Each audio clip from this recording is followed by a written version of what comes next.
नमस्कार दोस्तों, आज हम पढ़ेंगे गर्दभील वंश। ठीक है, जो एमपीपीएससी प्री और मेंस की दृष्टि से इम्पोर्टेंट है। ठीक है, तो देखिए गर्दभील वंश को देखते हैं। तो जो गर्दभील वंश है, ठीक है, ये कहाँ का वंश है? उज्जैनी का। ठीक है, कहाँ का वंश है? उज्जैनी का। ठीक है, तो सबसे पहले हम देखते हैं कि जो गर्दभील वंश है उसकी जानकारी हमें कहाँ से मिलती है। ठीक है, तो जो गर्दभील वंश है इसकी जो जानकारी है, ठीक है, गर्दभील वंश की जानकारी हमें कहाँ से मिलती है? थेरावली नामक ग्रंथ से। कौन से ग्रंथ से? थेरावली। ठीक है, थेरावली नामक ग्रंथ से इसकी जानकारी हमें मिलती है। और ये जो थेरावली ग्रंथ है ये किसकी है? ये पुस्तक किसकी है? जैनाचार्य मेरुतुंग की। ठीक है, जैनाचार्य, ठीक है, जैनाचार्य मेरुतुंग की ये पुस्तक है। ठीक है, तो गर्दभील वंश है, इसकी जो जानकारी हमें किससे मिलती है? थेरावली नामक ग्रंथ से मिलती है, जो जैनाचार्य मेरुतुंग की पुस्तक है। ठीक है, अब इस पुस्तक में क्या बताया गया है कि जो गर्दभील वंश है इसके संस्थापक कौन है? ठीक है, गर्दभील वंश के संस्थापक कौन है? तो गर्दभील वंश के संस्थापक कौन है? गर्दभील। ठीक है, कौन है? गर्दभील या गंधर्वसेन भी बोला जाता है इन्हें। ठीक है, गर्दभील या इन्हें गंधर्वसेन भी कहा जाता है। ठीक है, गर्दभील या गंधर्वसेन भी इन्हें कहा जाता है। ठीक है, अब ये जो वंश है इस वंश का शासन कितने समय तक किया था? 153 वर्ष तक के इसने शासन किया। तो शासन कितने वर्ष किया? ठीक है, शासन 153 वर्ष तक के इसने शासन किया। ठीक है, और देखो अब ये जो किंवदंत इस पुस्तक में लिखा हुआ है कि क्या होता जब गर्दभील, ठीक है, जो गर्दभील नामक शासक जो है उज्जैनी में, ठीक है, जब ये उज्जैनी में शासन करते हैं, ठीक है, उज्जैनी में ये शासन करते हैं, उस समय क्या होता है? ठीक है, ठीक है, उस समय क्या होता है? एक ऋषि थे, ठीक है, जो जैन, ठीक है, एक राजकुमार थे जिनका नाम क्या था? कालकाचार्य। ठीक है, उन्होंने क्या धर्म अपना लिया था? उन्हें जैन धर्म की दीक्षा ले ली थी। किसने? कालकाचार्य ने। ठीक है, तो जैन ऋषि जो थे जिनका नाम क्या था? कालकाचार्य था, उन्होंने क्या हुआ?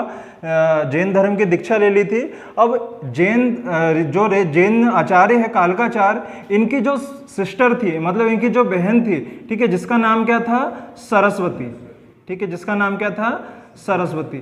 अब ये जो सरस्वती है, ठीक है, सरस्वती, अब ये दिखने में काफ़ी, ये भी सरस्वती जो है इसने भी जैन धर्म की दीक्षा ले ली थी, पर यह है कि दिखने में सुंदर थी, जिसके कारण क्या होता है? गर्दभील जो है इन पे मोहित हो जाते हैं और इनका क्या कर लेते हैं? गर्दभील इनका अपहरण कर लेते हैं। ठीक है, क्या कर लेते हैं? वो अपहरण कर लेते हैं और अपहरण करके इनसे विवाह कर लेते हैं। ठीक है, अपहरण करके कौन कर लेता है विवाह? ठीक है, गर्दभील। ठीक है, तो अब ये जो है इन्होंने जैन धर्म अपना लिया था।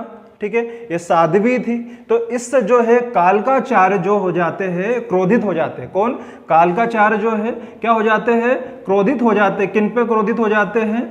गर्दभील पर। ठीक है, इनसे बोलते हैं कि मेरी बहन को छोड़ दो। ठीक है, वो एक सन्यासी है, तो पर ये मानते नहीं। ये बहुत सारे राजाओं के पास भारतवर्ष में घूमते हैं और कहते हैं कि जो मेरी बहन है उसको गर्दभील ने जो है अपहरण कर लिया है, तो उसको छुड़ाने के लिए, पर कोई भी राजा इनका सपोर्ट नहीं करता। तो फिर ये क्या जाते हैं? पश्चिम की ओर जाते हैं। ठीक है, पश्चिम की ओर जाते हैं, और पश्चिम में किधर? ठीक है, पश्चिम में ये सिंधु नदी के उस पार जाते हैं। पश्चिम में ये कहाँ जाते हैं? सिंधु नदी के उस पार। ठीक है, अब इस क्षेत्र में, ठीक है, इस क्षेत्र में किसका शासन था? शकों का शासन था। ठीक है, शकों का शासन था, शको या स्कितियन। ठीक है, इनका यहाँ पर शासन था। ठीक है, अब यहाँ पर जाके वो इनको ठीक है, जहाँ पर यहाँ पर कालकाचार्य शकों के पास जाकर उनको क्या होता है? उनको समझाता है कि कहाँ पर आप उज्जैनी पर आक्रमण करो, आपको क्या एक विशाल राज्य मिलेगा, धन मिलेगा, इस प्रकार से। ठीक है, तो ये इस प्रकार से ये जो शक लोग हैं ये सभी मान जाते हैं और ये क्या हो जाते हैं? उज्जैनी पर। ठीक है, ये उज्जैनी पर क्या कर देते हैं? ये आक्रमण कर देते हैं। कौन? शक लोग जो है उज्जैनी पर आक्रमण कर देते हैं। ठीक है, शकों के द्वारा उज्जैनी पर आक्रमण कर देते हैं। जब उज्जैनी पर आक्रमण होता है तो यहाँ से क्या हो जाता है, ठीक है, जो गर्द भील है, ठीक है, इसको यहाँ से निर्वासित होकर भागना पड़ता है, ठीक है, निर्वासित कर दिया जाता है।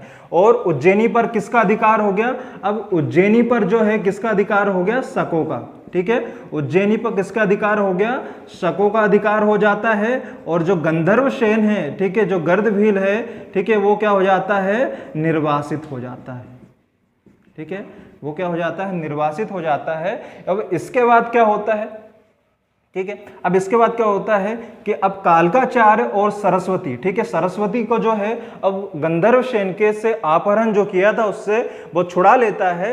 अब ये दोनों जो है कालकाचार्य और सरस्वती जो है दक्षिण की ओर चले जाते हैं। और दक्षिण की ओर किस वंश पे चले जाते हैं, कहाँ पर ये शरण ले लेते हैं, तो ये सातवाहन वंश में, ये प्रतिष्ठान नामक जो उनकी राजधानी है वहां पर ये क्या कर लेते हैं, शरण ले लेते थे, ठीक है।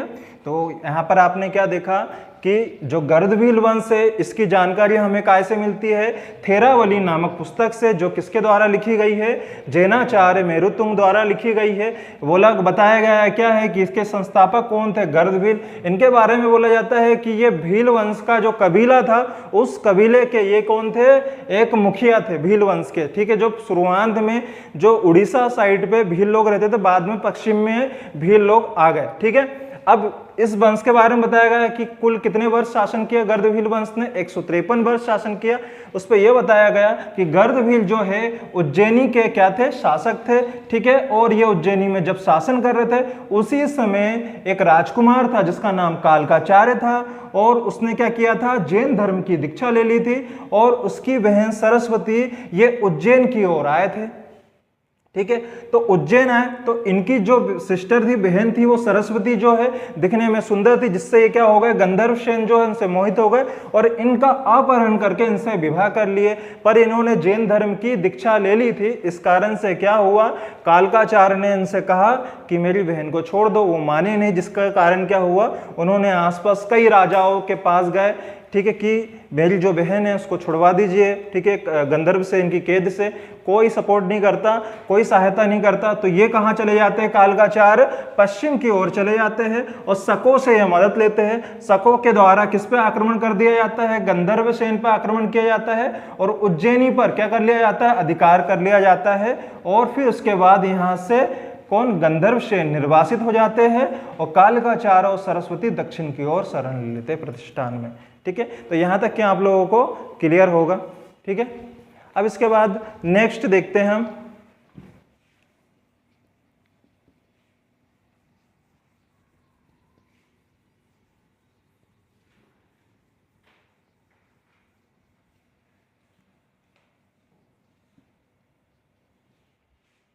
ठीक है। जैसे कि आपने देखा कि यहाँ पर क्या हुआ कि गंधर्व सेन निर्वासित हो गए, ठीक है।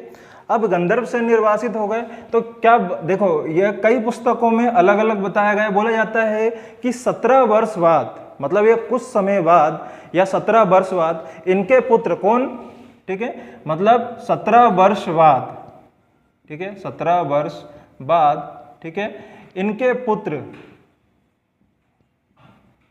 ठीक है, क्या करते हैं, उज्जैनी पर वापस अधिकार कर लेते हैं। इनके पुत्र उज्जैनी पर अधिकार कर लेते हैं, ठीक है, उज्जैनी पर अधिकार कर।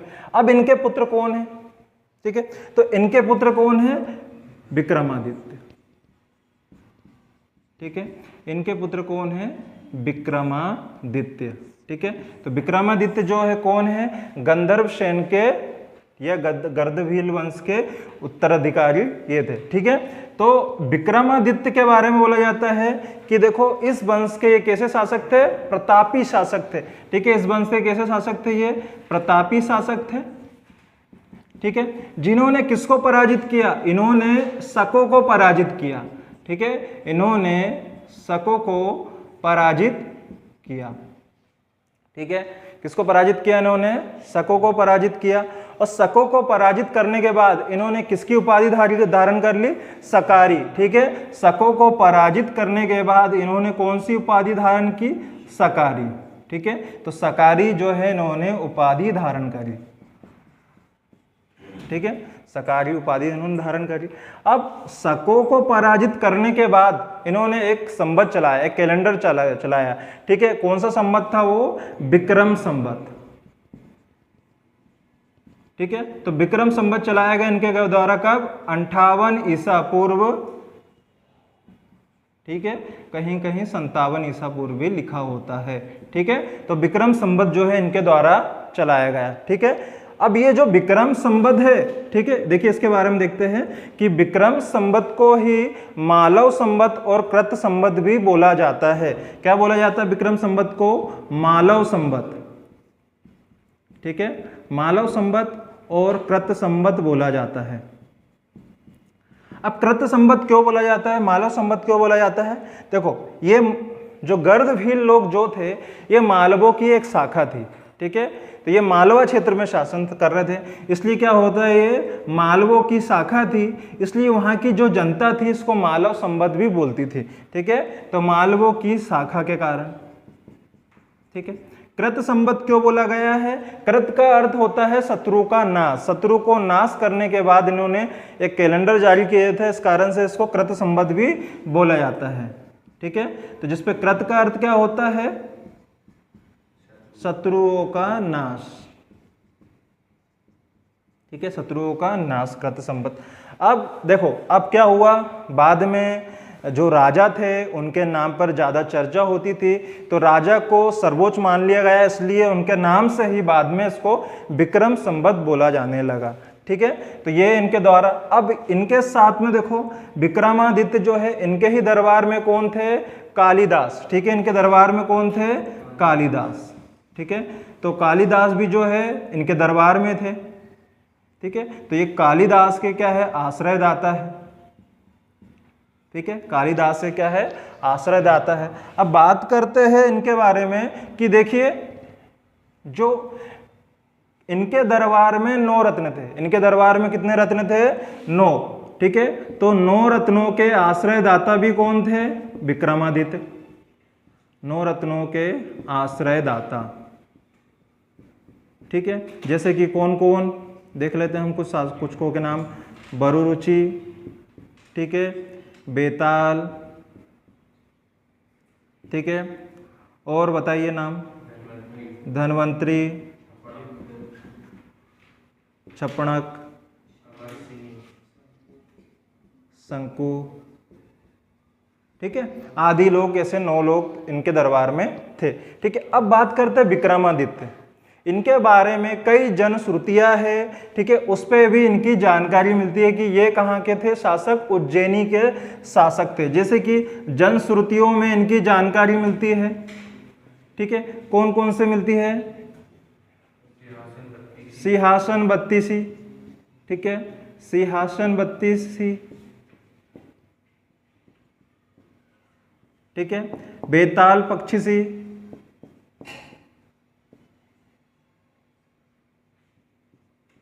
ठीक है, बेताल पच्चीसी, ठीक है, गाथा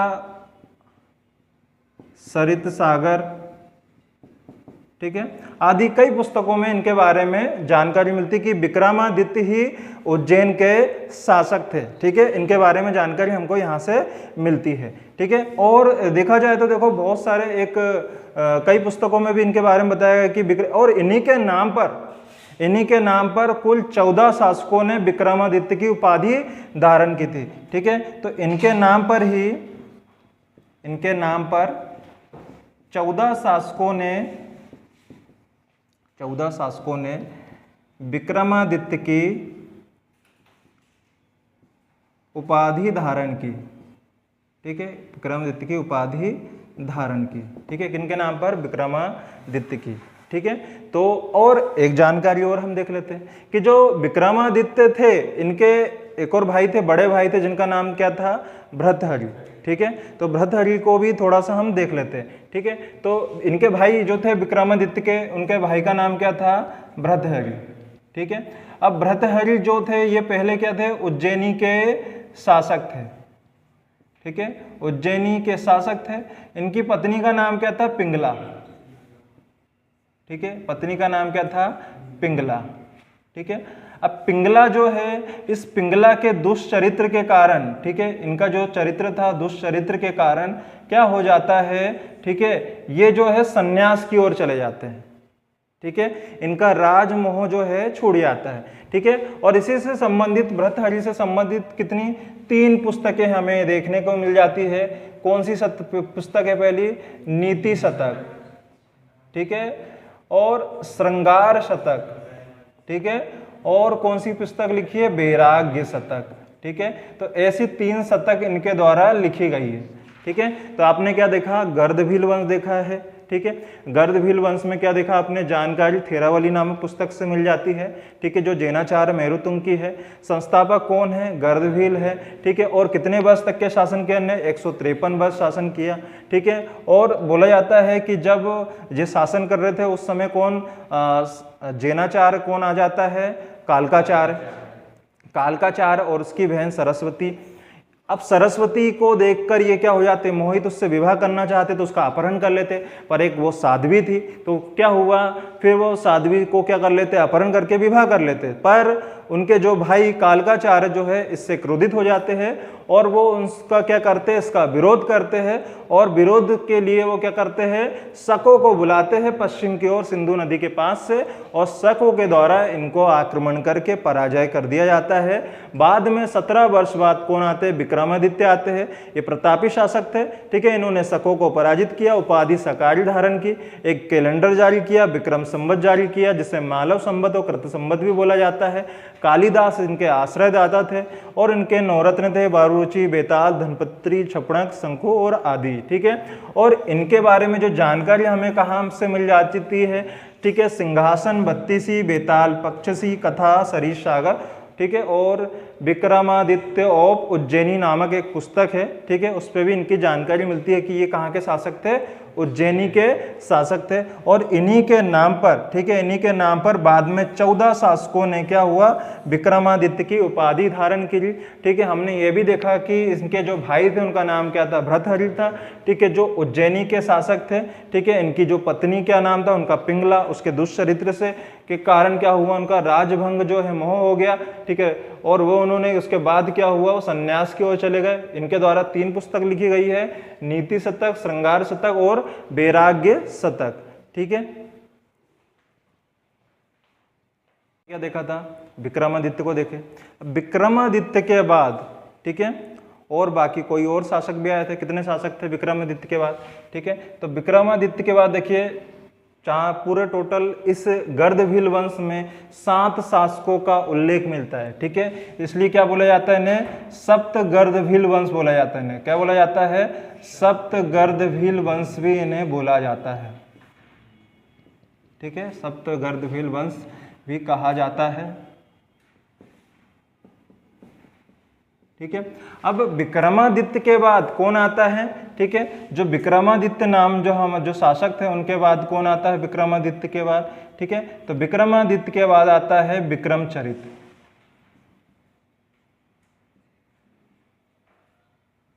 ठीक है, विक्रमचरित। इसके बाद कौन आता है, भाईल।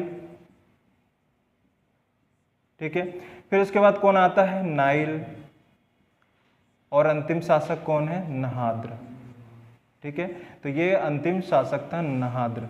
ठीक है, तो इस प्रकार से इन्होंने पूरे 7 शासक थे गर्दभील के बाद से, ठीक है, भर्तृहरि को मिला के, और इन्होंने कहाँ पर, उज्जैनी पर शासन किया। ठीक है, तो यहाँ से आपका गर्दभील जो है समाप्त हो जाता है।